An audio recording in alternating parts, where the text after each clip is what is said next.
Alrighty, I believe we are online. Hold on one second.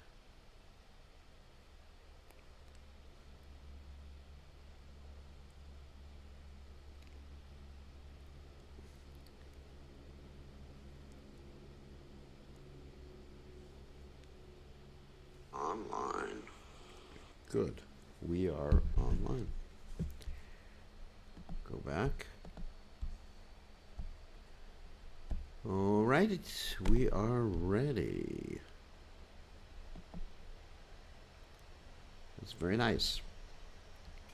Okay, so now we are going to chant a little bit. Get the guitar out.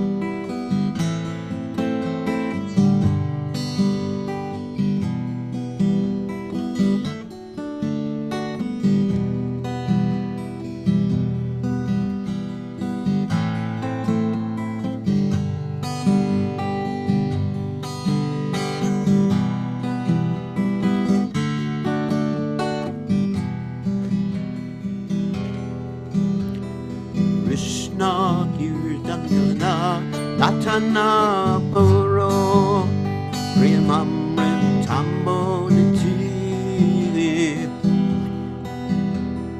Tira Nirajana Priya Priya Guru Atsaro Bujito Shri Caitanya Kripa Barobu Vibubo Baharva Antarako Mane Rupa Sanatano Rakuyako Chichiva Gopalako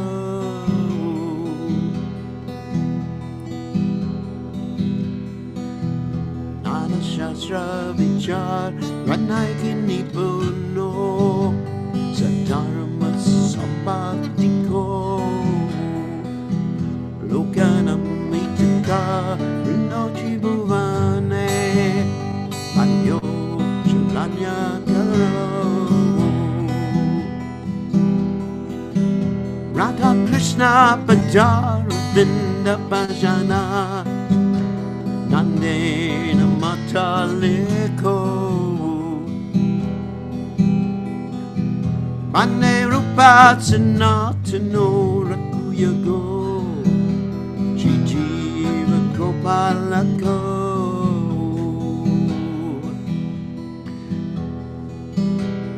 Shi Goranga Gunarna Panada Vito Shata Samvedyan Vito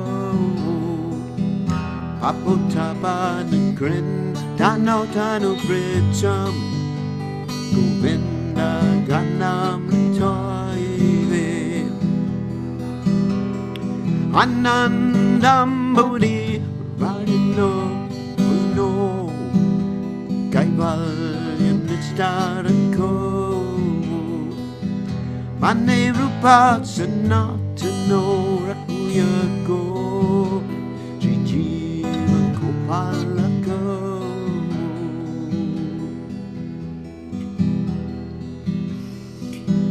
Chaktatuna Mase Shamanalapati Srinam Satata Java Buddhadina Ganeshako Karunaya Gopina Kanta Shikto Gopi Baba Rasamrita Velare Kalola Magna Mukul Mane Rupa Sanatano Rakuyago Shijiva Gopalako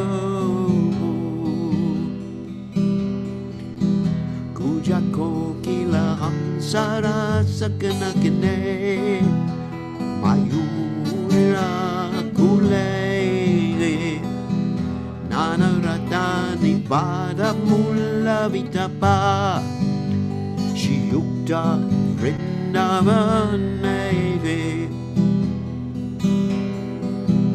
Radha Krishna Nipanisham Prapajato Jivartato Yomuna Mane Rupa Sanatano Rakuyago Gopalako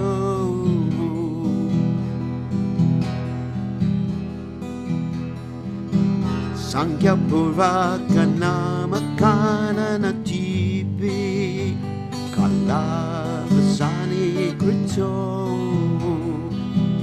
Nijara Viharakari Vijito Chachanda Dino Jaya Radha Krishna Gunasmiter Maturiman Mandena Motoliko Mane Rupa Sanatano Rakuyago Shijiva Kopalako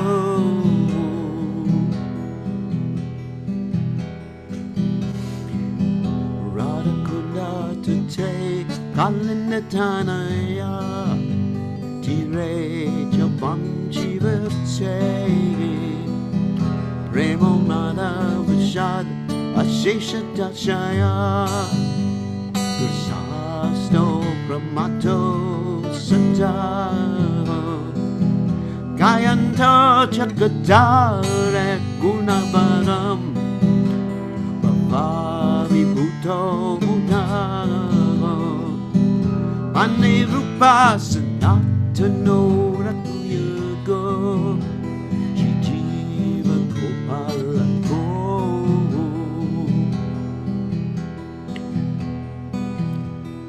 Hey Radhe Rajadeva Kejaladite Hey Nanda Shuno Buddha Shigo Pradhan Kapa Patapatale Kalindi Vanye Kuta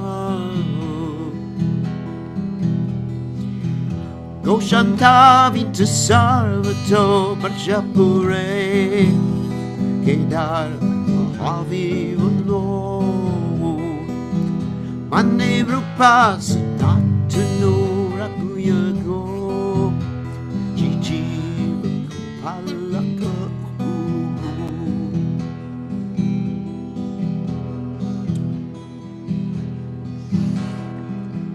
Mane Rupa Sanatano Rakuyago Shijiva Kopalako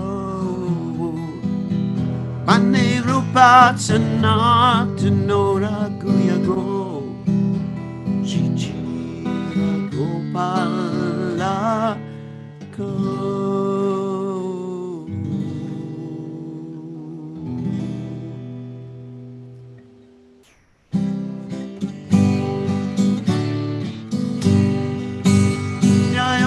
Prabhupada, Prabhupada, Prabhupada, Prabhupada, Prabhupada, Prabhupada, Prabhupada, Prabhupada, Haribo, Haribo, Haribo, Nichako, Haribo.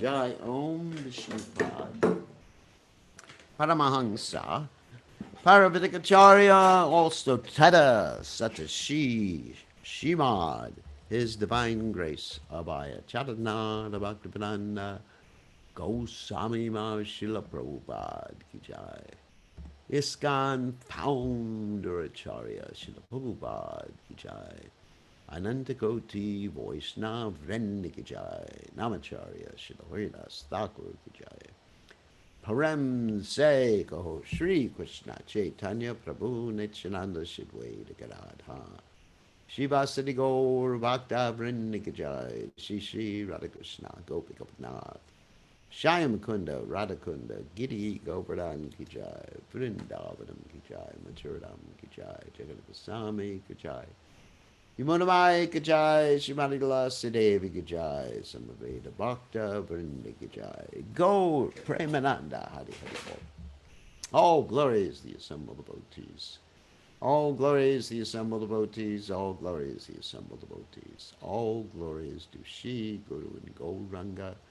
Srila Prabhupada Ki Jai, Gaur Premananda.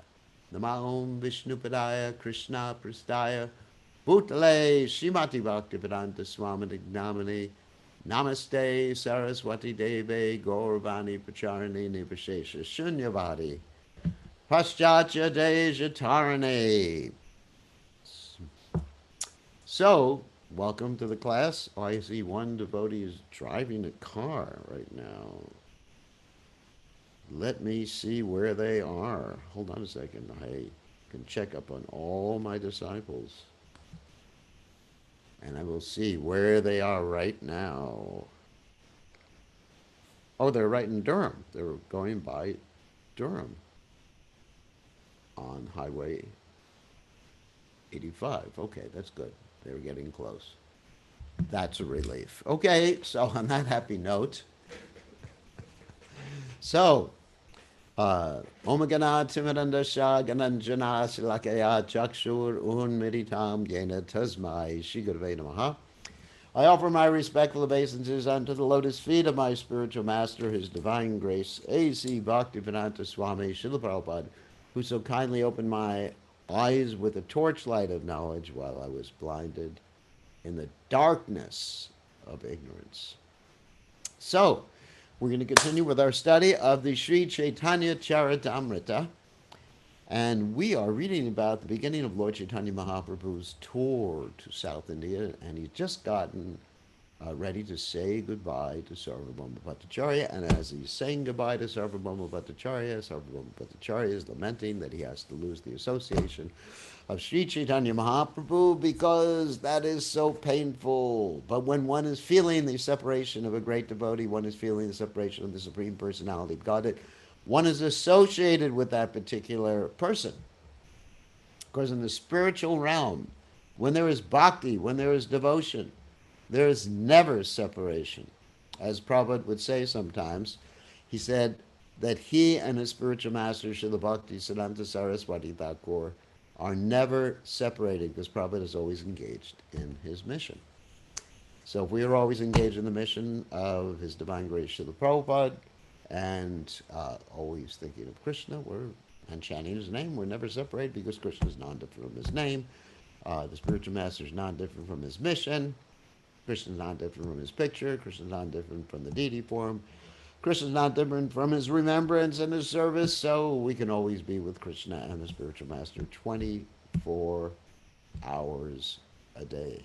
There's no question of actual separation if we are connected like that. Of course, it's helpful to be connected on the internet too, but more important is the spiritual connection, because that transcends birth and death, and the internet does not transcend birth and death. So, okay. So, as Lord Chaitanya Mahaprabhu was leaving, or getting ready to leave, Sarvabhauma Bhattacharya asked Lord Chaitanya to see this great devotee, Ramananda Roy. And Ramananda Roy is in Vijayanagara, or along the bank of the the Godavari River. And he is the governor of the Madras province, or Chennai province, as the case may be. And Sarvabhauma Bhattacharya is advising Lord Chaitanya Mahaprabhu not to think of Ramananda Roy as an ordinary materialist, as Sarvabhauma Bhattacharya thought of Ramananda Roy before, when Sarvabhauma Bhattacharya was simply an impersonalist. He's saying that Ramananda Roy is on the highest platform of devotional service, because now Sarvabhauma Bhattacharya is appreciating that, and he's asking Lord Chaitanya Mahaprabhu to meet. with Ramananda Roy. Little does Sarvabhauma Bhattacharya know that Ramananda Roy is Vishaka Devi, an incarnation or appearance of Vishaka Devi in Lord Chaitanya Mahaprabhu's pastime. So Lord Chaitanya Mahaprabhu already knows about Ramananda Roy, and he's going to meet with Ramananda Roy, and there's going to be many ecstatic pastimes when Lord Chaitanya Mahaprabhu meets with him along the banks of the Godavari River in Vijayanagara. Okay, let's continue with the Sri Chaitanya Charitamrita. Jaya Jaya Sri Chaitanya Jaya Nityananda Jaya Dvaita Chandra Jaya Gaur Bhakta Vrinda Jaya Jaya Sri Chaitanya Jaya Nityananda Jaya Dvaita Chandra Jaya Gaur Bhakta Vrinda Jaya Jaya Sri Chaitanya Jaya Nityananda Jaya Dvaita Chandra Jaya Gaur Bhakta Vrinda. Okay, let's just get this set up. Very good. Okay, we're continuing from text number 64, the 7th chapter of the Madhya Lila of the Caitanya Charitamrita. So let's go. Tomara Sangera Yogya Teno Eka Jana Pritivite Rasika Bhakta Nahi Tanra Sama. All right. Sarvabhauma Bhattacharya continued, Ramananda Roy is a fit person to associate with you. No other devotee can compare with him in knowledge of the transcendental mellows, because the word used there is rasika, one who actually understands and tastes the transcendental. What are the transcendental mellows? Because that word mellow is not so familiar to most of you. It means tastes, basically. So there's tastes from different relationships. And you got the 5 basic relationships, which we know about, Shantadasha, Saksha, Yavatsalya, and Maturya. And then you have the 7 indirect relationships, which flavor the direct relationships, like anger, humor, chivalry, fear. And so he's expert in the understanding of all these relationships, and it's very important to become expert in the understanding of all these relationships, not only so that you will be able to understand when you have a bona fide mellow and you don't have an aparas or uparas, but when you actually are on the situated on the transcendental platform. That's why it's very important, and also to present these things to others to avoid sahajism. Very, very important. And to understand what is a conflicting mellow. There's conflicting mellows,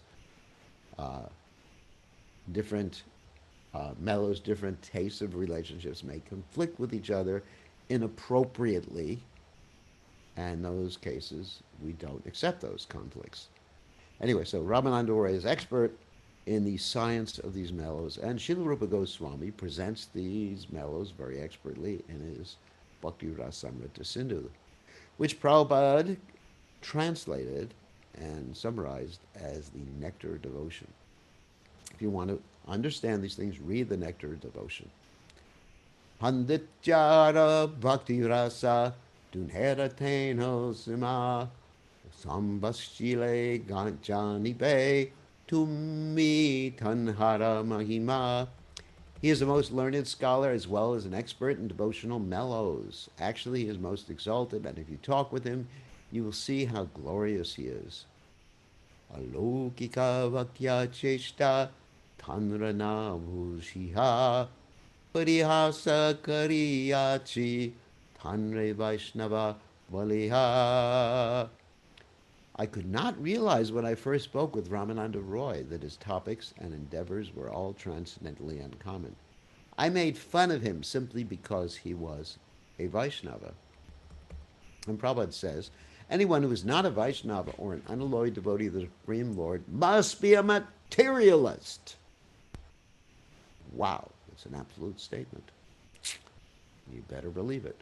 A Vaishnava living according to Sri Chaitanya Mahaprabhu's injunctions is certainly not on the materialistic platform. Chaitanya means spiritual force. All of Sri Chaitanya Mahaprabhu's activities were carried out on the platform of spiritual understanding. Therefore, only those who are on the spiritual platform are able to understand the activities of Sri Chaitanya Mahaprabhu. Materialistic persons cannot understand these activities and are generally known as karmis. Ooh. Or jnanis. The jnanis are mental speculators who simply try to understand what is spirit and what is matter. Their process is neti. This is not spirit. This is not Brahman. The jnanis, and finally, they come up with nothing. The jnanis are a little more advanced than the dull-headed karmis who are simply interested in sense gratification. Before becoming a Vaishnava, Sarvabhauma Bhattacharya was a mental speculator, jnani, and being such, he always cut jokes with Vaishnavas. A Vaishnava never agrees with the speculative system of the Jnanis. Both the Jnanis and Karmis depend on direct sense perception for their imperfect knowledge. The Karmis never agree to accept anything not directly perceived, and the Jnanis put forth only hypotheses. However, the Vaishnavas, the unalloyed devotees of the Lord, do not follow the process of acquiring knowledge by direct sense perception or mental speculation. Because they are servants of the Supreme Lord, devotees receive knowledge directly from the Supreme Personality of Godhead as he speaks it in the Bhagavad Gita, or sometimes as he imparts it from within as the Chaitya Guru. That means the God in the heart, as Lord Krishna, or the Guru in the heart. As Lord Krishna states in Bhagavad Gita in the 10th chapter, text 10, Tesham satadiyuktanam bhajatam purvakam nadami buddhiyom tam yenamam upayanti te. To those who are constantly devoted to serving me with love, I give the understanding by which they can come to me.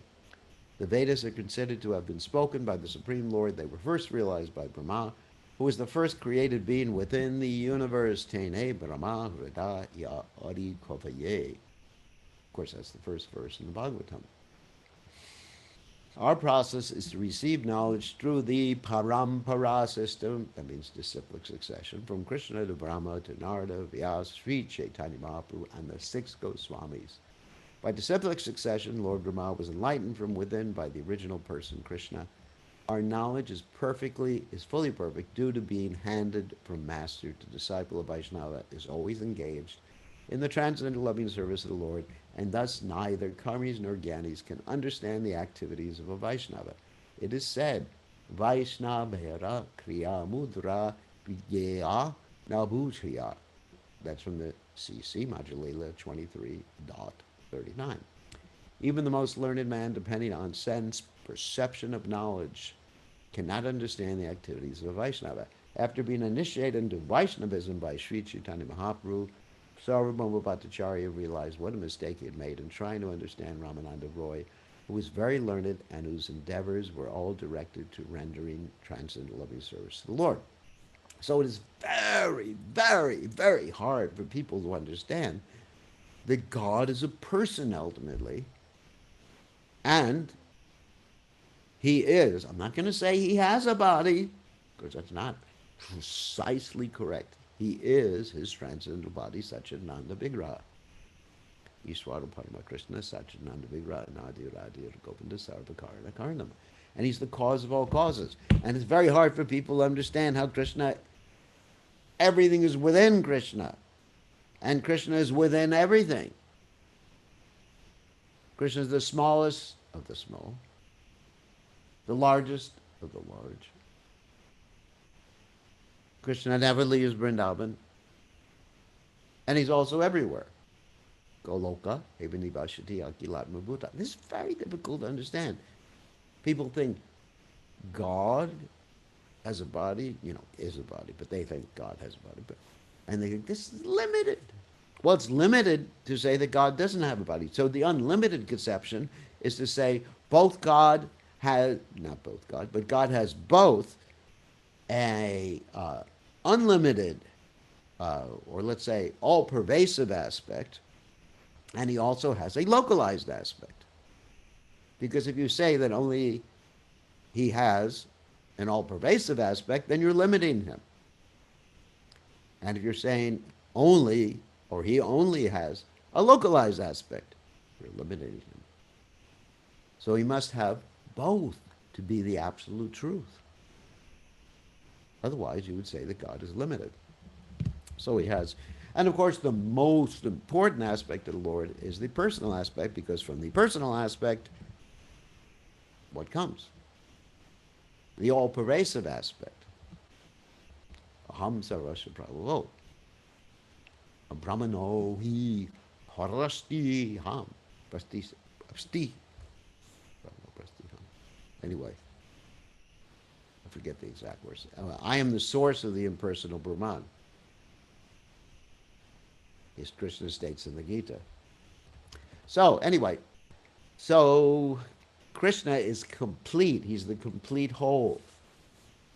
And that means he has both a personal and impersonal aspect, and that's what makes him God. And so we worship the personal aspect, which is superior to the impersonal aspect, and from which the impersonal aspect comes.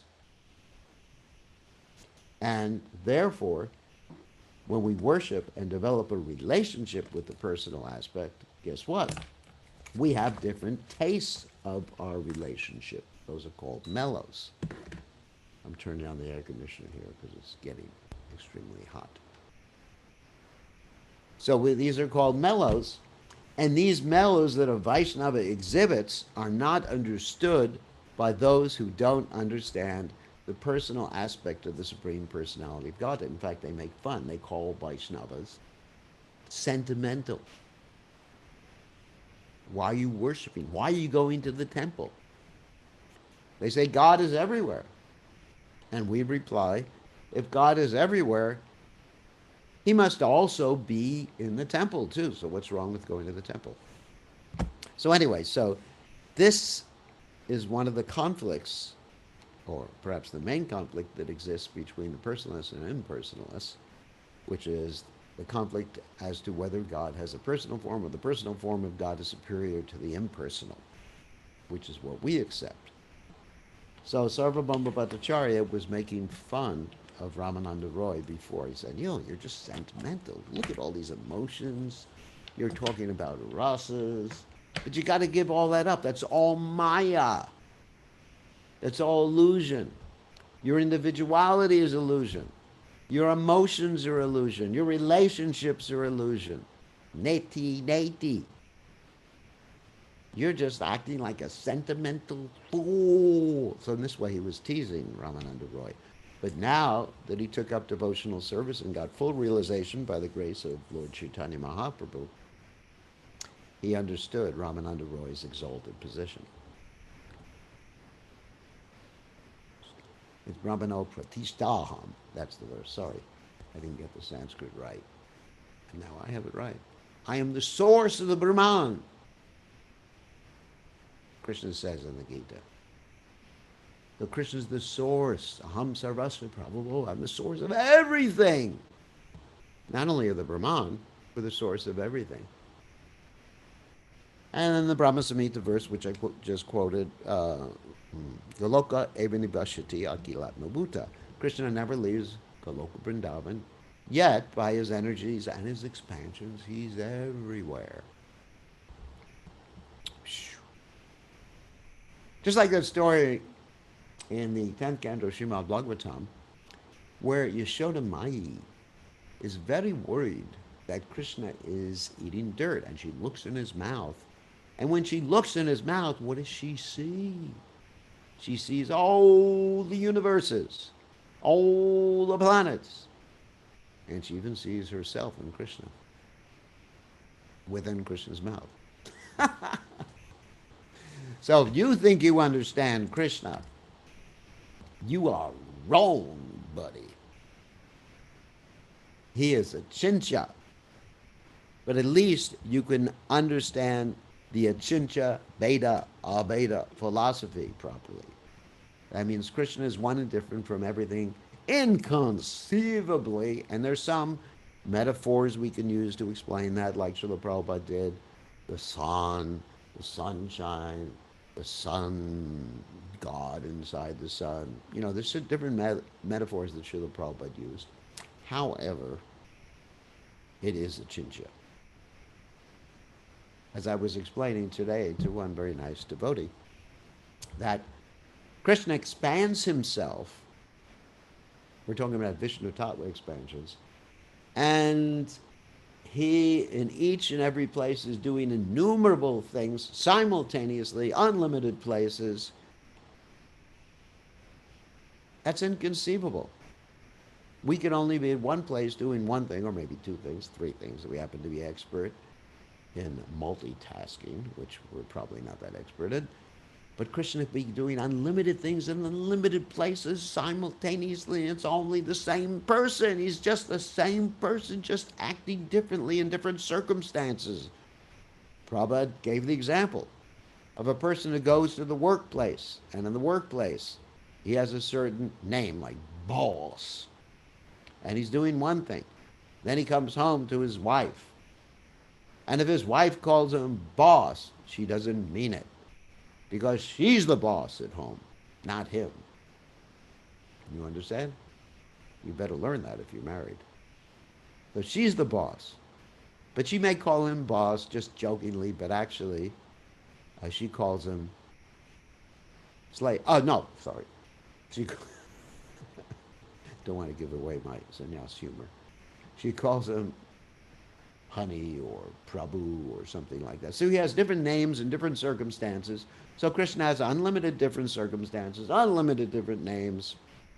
It's like you have the Vishnu Sahasranam, which has the 1,000 names of Lord Vishnu, but he has unlimited names, unlimited circumstances, unlimited incarnations, avatars. Prabhupada describes he has as many avatars, that means those who descend, or expansions that descend in this world, as there are species of life, and even more than that. In other words, Krishna has an avatar in every single species of life, and some species of life that don't exist in this world, such as half man, half lion. So more than 8,400,000 different types of avatars. He has a horse-headed avatar. Oh my God. Speaks the Vedic literature. Half man, half lion. He has a fish avatar. So many different avatars, but they're all the same person. All the Vishnu Tattva avatars, they're all the same person. And it's all going on simultaneously, and how it happens, don't ask me, because God is unlimited. And he's expanding his unlimited glories unlimitedly every single unlimited second, and even God doesn't comprehend the limit of his glories. Wow. Okay, let's continue. Tumara prasade jayani nu tanra tattva pangbashile janibe tanra yemana mahatva. Sorry, mahatva. The Bhattacharya said, by your mercy, I can now understand the truth about Ramananda Roy, and talking with him, you will also acknowledge his greatness. Angikara Kari Prabhu, Tanhara Vachana, Tanri Vidaya Dite, Tanri Kaila Lingana. Lord Sri Chaitanya Mahaprabhu accepted Sarvabhauma Bhattacharya's request that he meet Ramananda Roy, bidding Sarvabhauma farewell. The Lord's going to South India. The Lord embraced him.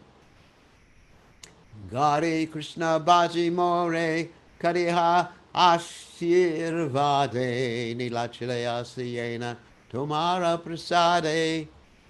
Sri Chaitanya Mahaprabhu asked the Bhattacharya to bless him while he engaged in the devotional service of Lord Krishna at home, so that by Sarvabhauma's mercy the Lord could return to Jagannath Puri. So Lord Chaitanya is showing ordinary etiquette here, because Sarvabhauma Bhattacharya is an older devotee at this point. He's not joined the Krishna consciousness movement before Lord Chaitanya Mahaprabhu, but he's older. And so there's this natural respect for someone who is older. Even if he's a newer devotee, there's natural respect.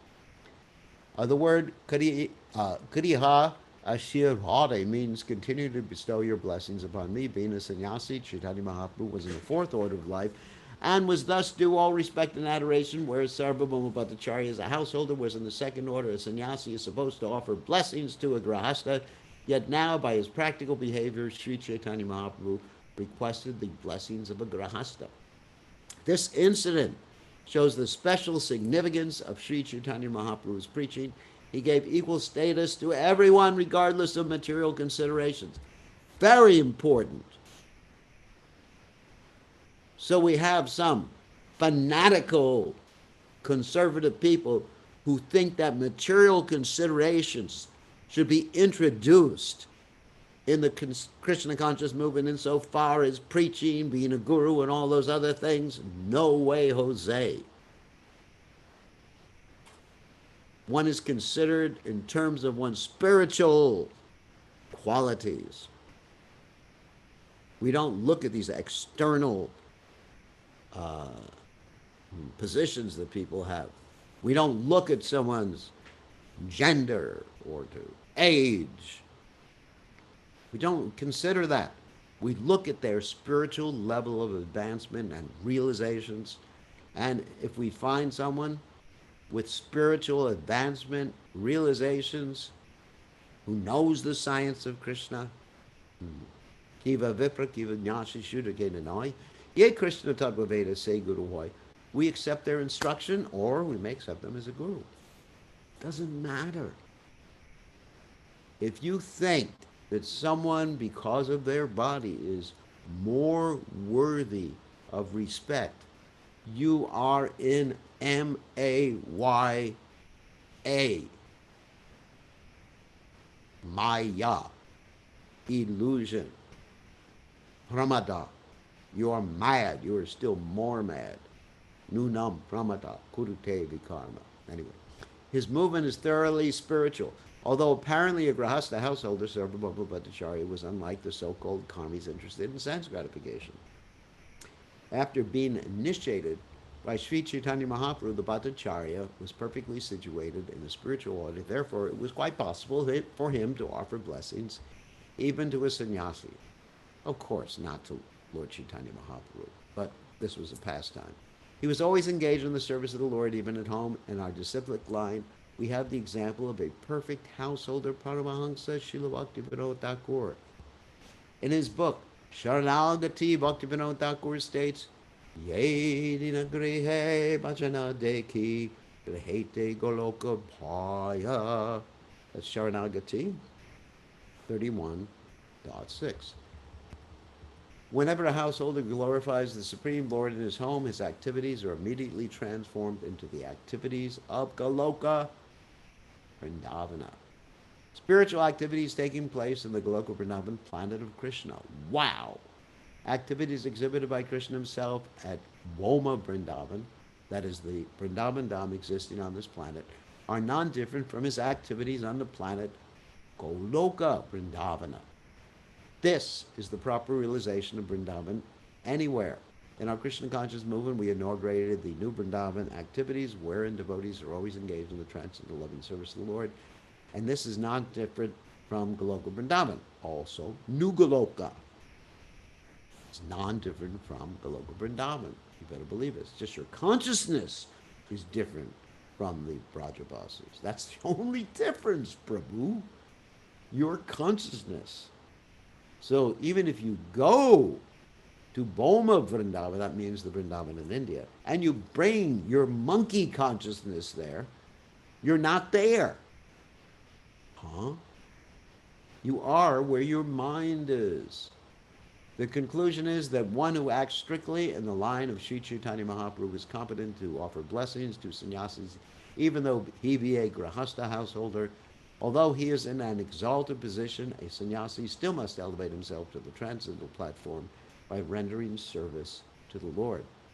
By his actual behavior, Chaitanya Mahaprabhu begged the blessings of Sarvabhauma Bhattacharya. In this way, he set the example of how one should expect blessings from a Vaishnava regardless of his social position, regardless of his or her social position. Really important point. Vaishnava Kriya Mudra. If one sees a Vaishnava according to their body, one is possessed of hellish intelligence. If one sees the deity as made of stone or wood, one is possessed of hellish intelligence. So we should not have hellish intelligence and think that only a particular type of body can enable a Vaishnava to be a guru or enable a Vaishnava to be Krishna conscious. You know, crazy. Goes against our philosophy. Eitabali Mahaprabhu Karila Gamana Murchita Nathan Padila Sarvabhauma. Saying this, Sri Chaitanya Mahaprabhu departed on his tour, and Sarvabhauma Bhattacharya immediately fainted and fell to the ground. Tandre Ubekshya Kaila Sigura Gamana Kevushite Pare Mahaprabhura Chita Mana. Although Sarvabhauma Bhattacharya fainted, Sri Chaitanya Mahaprabhu did not take notice of him. Rather, he left quickly. Who can understand the mind and intention of Sri Chaitanya Mahaprabhu? It was naturally expected that when Sarvabhauma Bhattacharya fainted and fell to the ground, Sri Chaitanya Mahaprabhu would have taken care of him and waited for him to regain consciousness, but he did not do so. Rather, Sri Chaitanya Mahaprabhu immediately started on his tour. It is therefore very difficult to understand the activities of a transcendental person. Sometimes they may seem rather odd and cold, but a transcendental personality remains in his position unaffected by material consideration. So actually what's happening in a very deep way here is that Sarvabhauma Bhattacharya is experiencing a symptom of transcendental ecstasy, and he had other people to help him at this particular point. And Lord Chaitanya Mahaprabhu wanted to enhance this symptom of transcendental ecstasy by leaving immediately. And this transcendental ecstasy of separation is painful, but it's ecstatic. Now, how is something that is painful ecstatic? Has anyone ever experienced going to the dentist and experiencing pain and thinking, wow, that was the most ecstatic experience I've ever had? Well, maybe if you were unconscious and dreaming of Krishna, it's quite possible. But normally it's not an ecstatic experience, or having a fight with someone. But in the spiritual realm, when one is experiencing the pain, emotional pain, that emotional pain is ecstasy. It's a symptom of transcendental ecstasy. Because you're always connected. The more intense the feeling of separation is, the more you are connected to the object of your emotion. That's amazing. In the material world, the more you're feeling intense separation, it doesn't mean that damn thing. It just means the more you're feeling it. Doesn't mean you're more connected. It just means the more you're feeling it. The feeling itself is separated from the object, although you're connecting it in your mind. But you're not like communicating unless you're a psychic. But generally you're not communicating with the person. That's why, oh my God, I hate to use this example. That's why sometimes a soldier would go off to sea and he's thinking, off to sea or off to war, and he's thinking of his dearly beloved wife and thinking, oh, I love so much. And then he gets a letter in the mail. And the letter is what we call a Dear John letter. What is a Dear John letter? He's thinking of his wife in great love, devotion, separation. Gets a Dear John letter. Dear John, Joe, Bill, whatever your name is. I'm sorry I found a new husband, a new boyfriend, or new this and that. And the poor guy is heartbroken. Even though he's thinking of his beloved, there's no connection. He's just thinking in his imagination. Our imagination is nice. We can use it. But it doesn't mean we are connected to the object of our imagination in a real way. Doesn't mean it. Doesn't mean it's just mental mano retainosity davatao bahi. It's just mental platform. The mental plane, the mind. One has to conquer the mind. So mahanubhavera chitera swabhava haya pushpasama komala katina vaja maya This is the nature of the mind of an uncommon personality. Sometimes it is soft like a flower, and sometimes it is as hard as a thunderbolt. And also, let me explain this more. Lord Chaitanya also was feeling pain to be separated by Sarvabhauma Bhattacharya, so he exhibited this, he hardened himself like that. Just let me go right now. Just like when Lord Krishna left Vrindavan, he was feeling great pain leaving Vrindavan, but he just like maintained his determination, and it appeared like he was very cruel. Of course, Akrura was the most cruel, but it appeared like he was very cruel, just leaving just like that. The softness of a flower and the hardness of a thunderbolt reconcile the behavior of a great personality, because whatever he does is out of love. It's not that Lord Chaitanya Mahaprabhu uh, lost his affection for Sarvabhauma Bhattacharya, but there's different reasons why he left like that all of a sudden, because he was also feeling separation. Sometimes you really got to harden yourself to be able to leave a situation like that. Otherwise, you're going to be saying goodbye for the next 10,000 years. The following quotation from the Uttara Ramacharita 2.7 explains this behavior. One may also consult the Madhya Lila 3rd chapter, verse 212. Vajradapi kotorani ridduni kusumadapi lokotaranam chitamsi ponu vignatum ishvaraha. The hearts of those above common behavior are sometimes harder than the thunderbolt and sometimes softer than the flower. How can one accommodate such contradictions in great personalities? One should not try to understand the mind of great personalities because they're always thinking in devotion. But their manifestations, or the manifestations of that devotion, may be very hard sometimes. Nityananda Prabhu Bhaktacharya Utaila Tanra Lokasange Tanragare Pataila. Lord Nityananda Prabhu raised Sarvabhauma Bhattacharya and with the help of his men saw him to his home.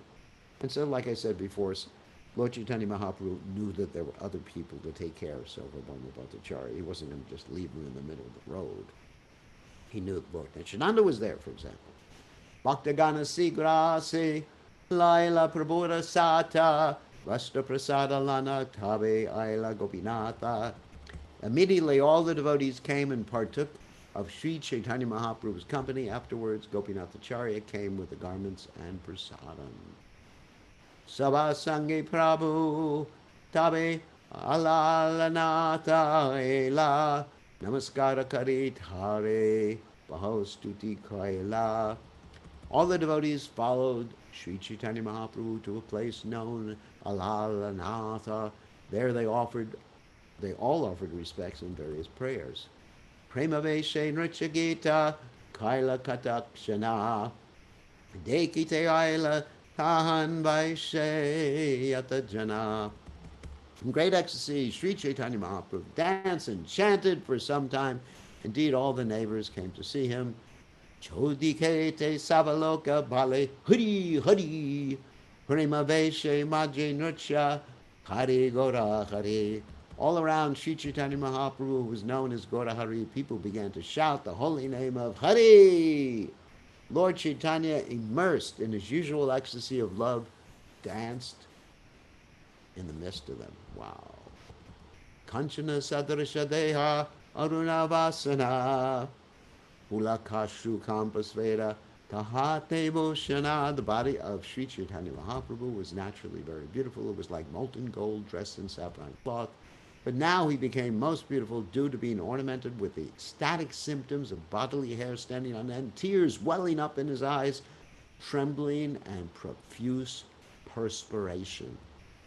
Dikya lokeramane haila chamatkara yatalokai sekeha nahiyaya gara.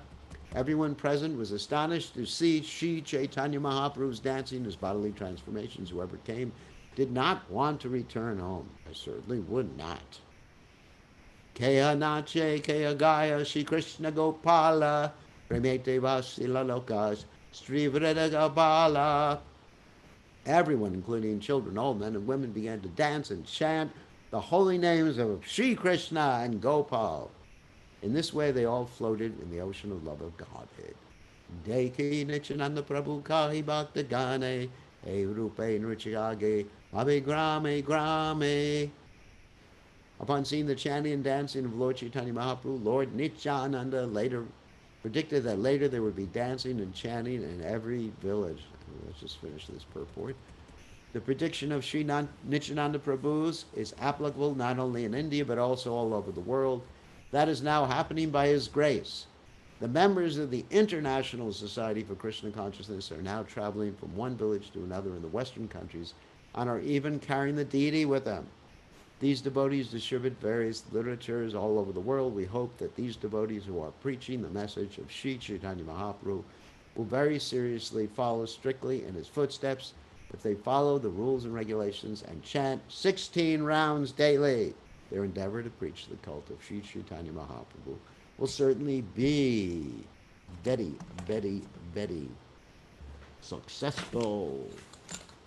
Okay, so today we did 64 to 82. So now we will take some cuestionitos.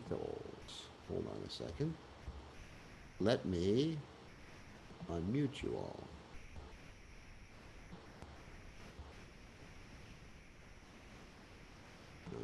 Sri Radhika has a question.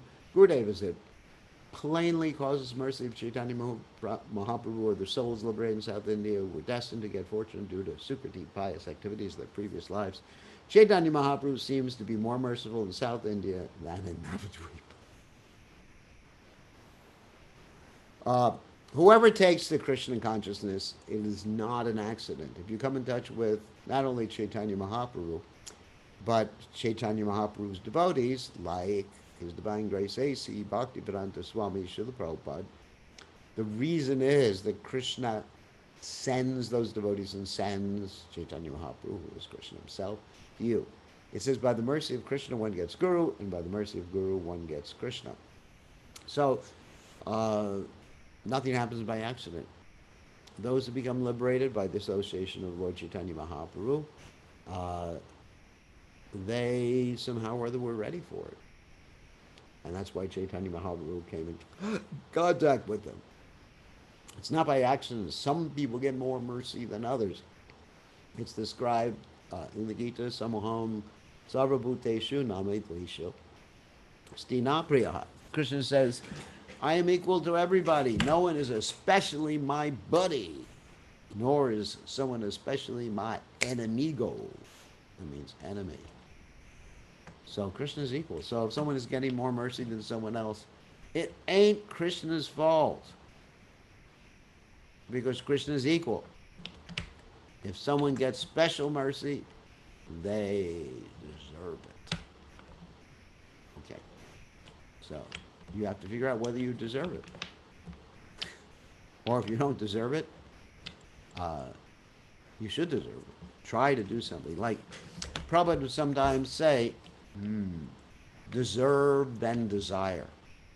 You know, some of us, we just desire to understand our spiritual body, and we attack the kingdom of God with our minds, thinking, oh, I must be a coward boy, I must be a gopi, I must be, what, a cow, whatever I must be. Let me try to figure out who I am in the spiritual world. Ooh, eeny, meeny, miny, mo. What kind of rasa can that... Think of something that rhymes.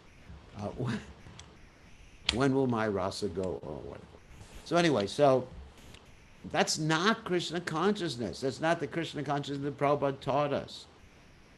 The Krishna consciousness that Prabhupada taught us was deserve then desire. In other words, you have to deserve. How do you deserve? You please Krishna. How do you please Krishna? You please Krishna's representative.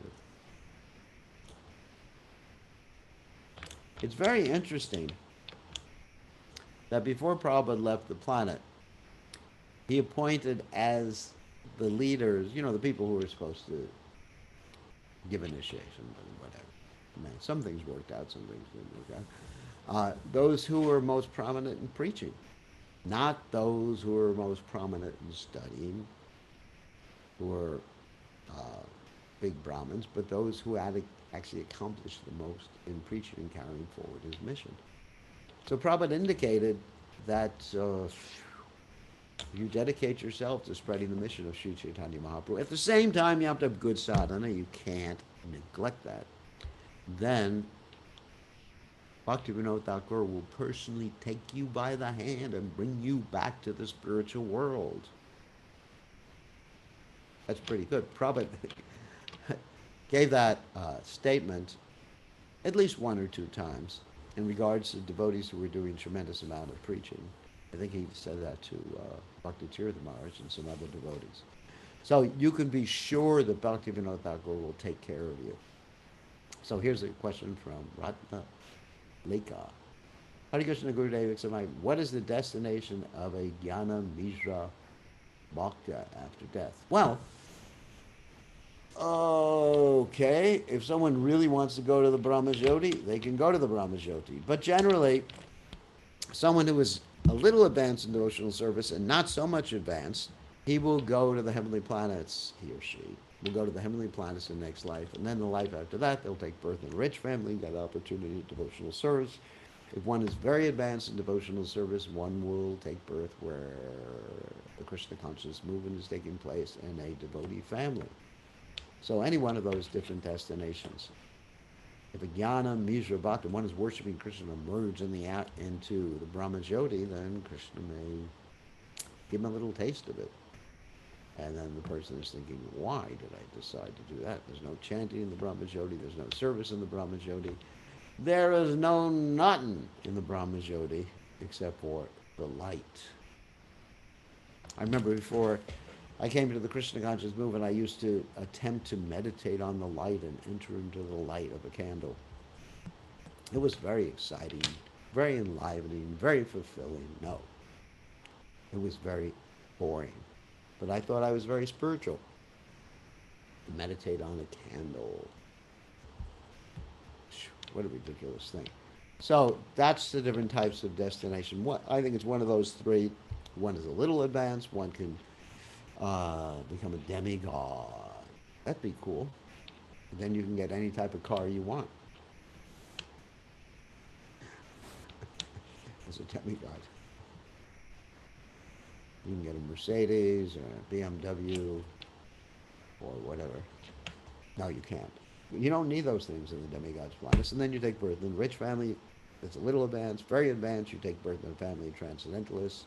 And if you really want to get punished, then you can take, not birth, but you can merge into the Brahmajyoti for some time, and after that you pop out, and then you again engage in your activities in this world. Here's another question. If our senses are faulty, then why do we tell people to just try the chanting and see for themselves? Because if they chant, their senses will gradually become uncovered. It's like, why do we tell people to clean the windows of their car if the windows are all covered? We actually have pure senses. Okay, let me go back a little bit.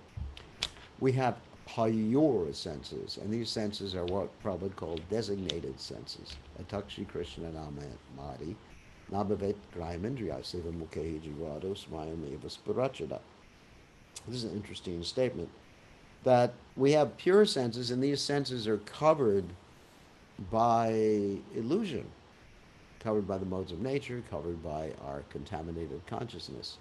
So when we chant, it begins to uncover the senses and people get a little glimpse.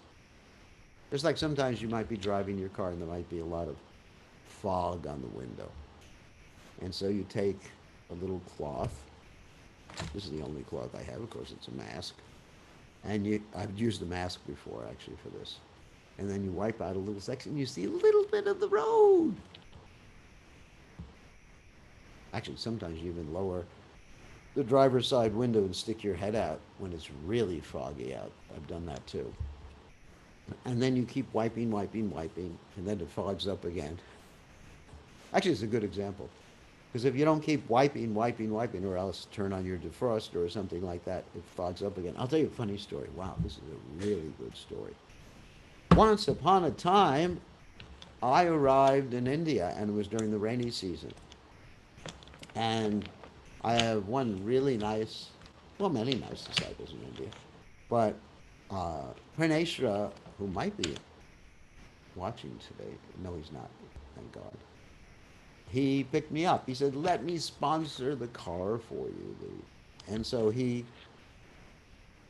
is, at this particular age, he was damn cheap, Babu. He rented a car that had no windshield wipers on it. And it was in the middle of the rainy season. Rainy season in India means it's really raining. I mean, if you talk about pouring cats and dogs, it was really, this is in Delhi on the way to Vrindavan. And you couldn't see like 2 inches in front of you, and there was no windshield wipers.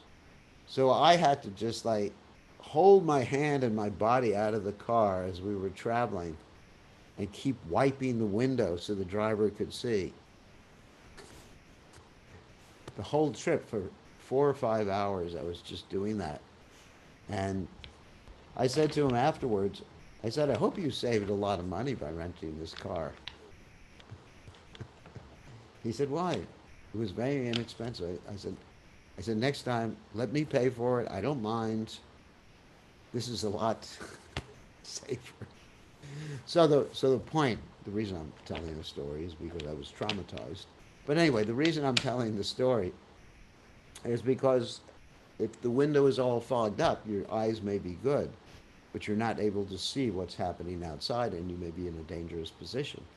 So, Cheto Darpanam Arjanam Bhava Mahadvagni Nirvapanam. By chanting the holy names, it gradually cleanses. And you have to keep chanting. Just like you have to keep the windshield wipers going, just like I had to keep outside of the car, practically riding on the hood the whole trip. That's how bad it was. Can you imagine a sannyasi riding on the hood when it's raining outside all the way to Vrindavan? I mean, half the body was outside. So I had to keep wiping because as soon as I stopped wiping, everything fogged up. So it's like the chanting. If you neglect the chanting, everything fogs up again. So we encourage people to try the chanting. That's the question you raised. We encourage people to try the chanting because they'll get a glimpse in the beginning of what is out there. Maybe it's a little tiny glimpse, like a little happiness, a little relief from material distress, as it said in the Nectar Devotion. You know, a little glimpse of Krishna. I remember before I joined the Krishna conscious movement, I was chanting a lot, and I actually challenged Krishna.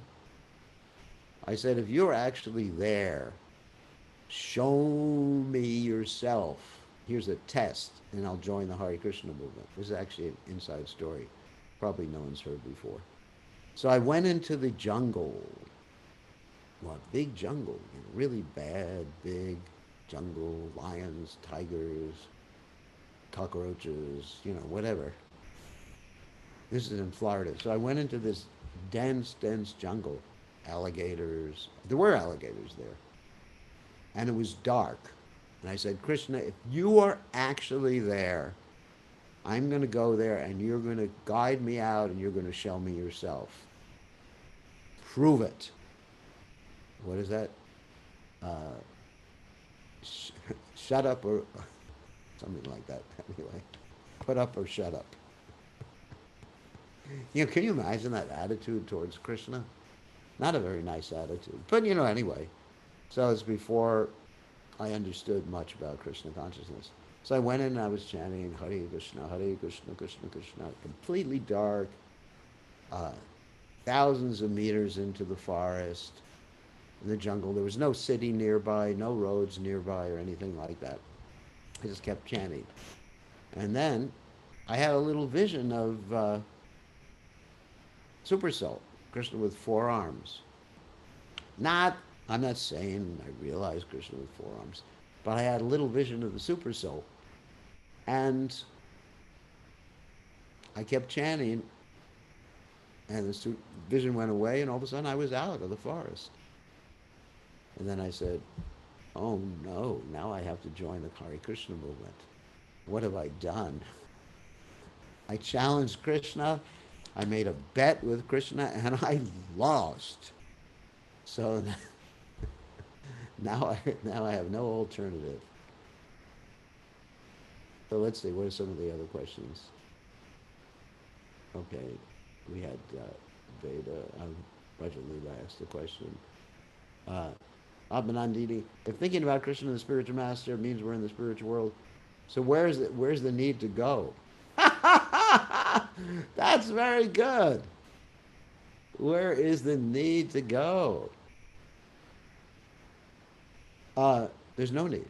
If you can think about Krishna in 24 hours a day, Narayana Paraksa Vaina Kutashchana Vibhiti Swarga Pavarga Narake Shu Api Tulyarta Darshana, the verse is that heaven, hell, back to God, and all these places are the same. But it's a question of fixing your mind 24 hours a day, yes. And that's the hard part. And actually, my incentive is not going back to God. My incentive is to love Krishna and serve and please Prabhupada. My connection is with Prabhupada. If I can love, serve, please Prabhupada, then that's the incentive I have. I can do that. So one final question. Hare Krishna Guru Dev. As Prabhupada writes in his purport in the Bhagavad Gita, chapter 15, that there's only one sun in the universe, so I wanted to know, is the sun we're seeing the same sun that the other 13 planets are sharing in Brahma's creation? As per science, there's many solar systems in the universe, and all of them have a sun. That is what I learned in school. So that is not one of my areas of expertise. I'm a scientist.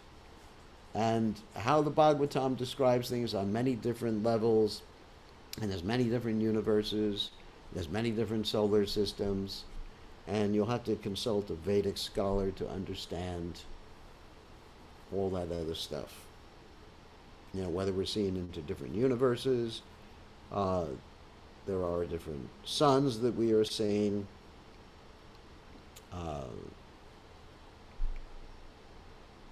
And that's an area that Prabhupada wanted scholars from South India to look at. Prabhupada himself was trying to find someone very expert in the fifth canto descriptions in the Srimad Bhagavatam who could describe those particular descriptions and reconcile them with what modern science believes in. And Sadaputta Prabhu has actually done some work on that, on the reconciliation between the different descriptions and the, especially the measurements, and what is perceivable to modern science. Because pratyaksha is not taken as a perfect method of understanding things. However, our perfect method is shabda pramana, hearing from authorized sources. But at the same time, if there is some discrepancy between what we hear and observable reality, there has to be some work, sometimes using hermeneutics, and sometimes using science, and people are expert in science, and people are expert in the original Sanskrit descriptions, in reconciling the difference between observable phenomena and the descriptions in the Vedic literature. Otherwise, we don't want to be subjected to cognitive dissonance. Cognitive dissonance means denial of reality, actually.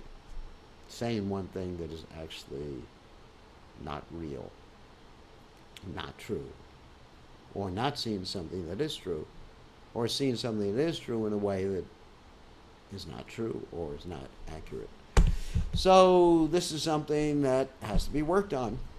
And there's no simple explanation that I can give for this particular statement. The Bhagavatam gives multidimensional analyses. We are only caught within 3 dimensions. Of course, we're moving within the time dimension, but we can't move within the time dimension. And our knowledge of time is actually very, very limited. Even if you study Einstein,